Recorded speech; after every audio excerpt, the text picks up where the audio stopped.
All right, thank you so much. We'll see you later. Well, Okay. 30,000 more troops for 18 months. That is the word from the president, as you heard in his speech last night. And Congressman Brian Bilbray is joining us now to talk about what he heard and what he thinks of it. Congressman, good morning. Good morning. Hey, how are you? Very well. A little cooler back here, but at least I hear we're going to finally get some more rain back there. Yeah, it looks like we are going to get a little bit of rain. So listen, let's talk about the president's speech. What do you think? A lot of folks from the Republican side of the aisle are not happy about the actual deadline to pull out, saying that it's sort of defeatist and giving the bad guys a heads up. What do you think about that?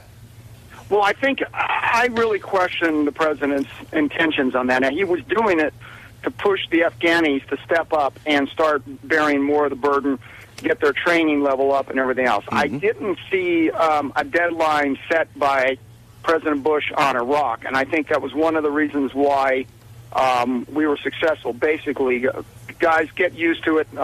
If you want us out of your country, then step up and start doing the job, and we'll leave as soon as we can. I think it was President Obama's best speech. I think by far his presentation was great. He had details, something that you usually don't see with a presidential candidate, and you haven't seen with this president for a while. But this one, he had details, he had explanations.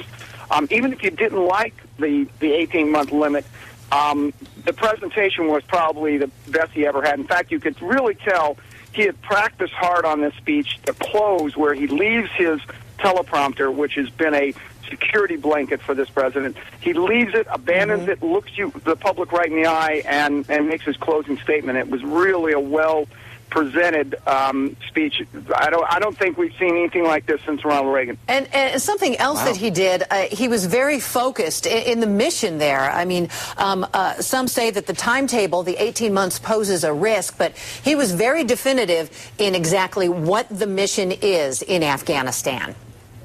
Well, I think that one of the things that everybody's missing in Washington, and I've really been screaming about, is that what's missing is forgetting that the Army is just a means to an end. The Army is not an end to itself. You stop the fighting so you can go in and build the economic and political structure so they can be self-sustaining, like we did in places like the Anbar Triangle in Iraq, where our Marines secured the area, but then started teaching city council meetings, we were working at making sure roads and businesses could get going again. Right. So the fact is what scares me is no one's even looked at the fact that the Afghan government, under our supervision, has not even allowed a city council to be formed.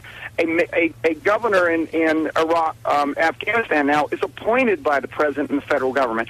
And think about the thing, Sandra, that if you never had a chance to elect a mayor, a council member, a governor, or even your congressman is only from people who live in the cities, when 80% of the people in Afghanistan live in the rural area, that we have to correct. We have to recognize that local and provincial governments are very important. As Americans, that's the backbone of our political structure, and as Americans, we've gone over to another country and literally overlooked this important component of political participatory government. But the thing is, Congressman, is that they've never done that before.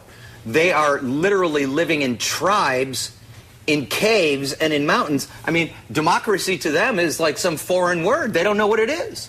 Well, it's not just a foreign word, it's a foreigner, because they don't know it. But, Dan, the biggest thing here is if you tell a village, okay, you get to elect a mayor and 5 members of a city council, and you choose it, well, they'll probably choose their village elder and their elders. But at least you start teaching them to move on that, because the fact in our country, when we started electing people, it was basically the village elders who got elected as the local government people. But that evolves. We've got to start that evolution, but the obsession with making a centralized government the end all has been absolutely a backfire at ours. That's why you see the people in the cities are fine, but the people, 80% of the people who are in the villages don't get to elect anybody. And so I think we ought to build on their traditional tribalism and allow them to elect whoever they want in their village. Probably will be the elders who have always gotten it, fine.